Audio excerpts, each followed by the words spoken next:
AI can bring the best and the worst, as always, of course. That's why typically for AI we have developed this quite unique approach that we have called true AI, for transparent, understandable and ethical AI. Transparent means that you need to, I would say, know how it works, so that it cannot be just a black box.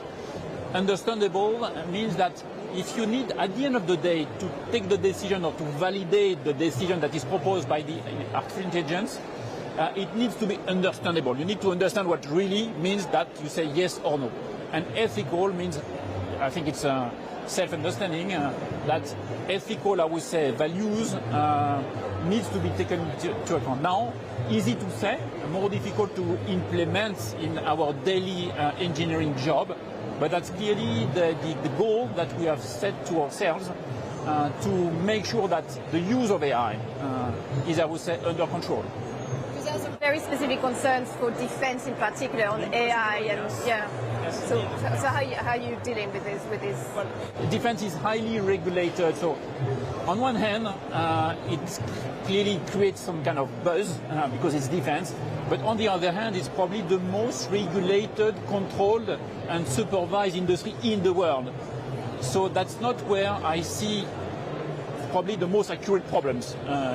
It's quite a paradoxical, my answer may sound paradoxical, but I think we have other usages or other verticals where we should care a lot about the usage of AI to make sure that it is for the best and not for the worst.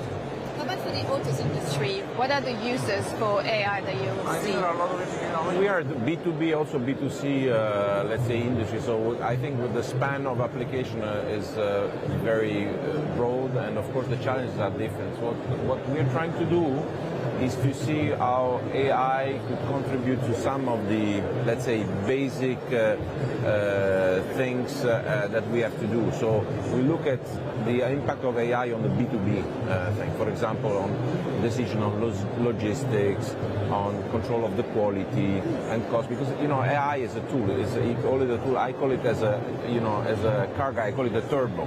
You put a turbo in the engine, and then you can accelerate decision, speed of analyzing the thing, etc. And we're doing very interesting things at Renault, especially on the industrial part, because you have tons of data that are now pretty homogeneous.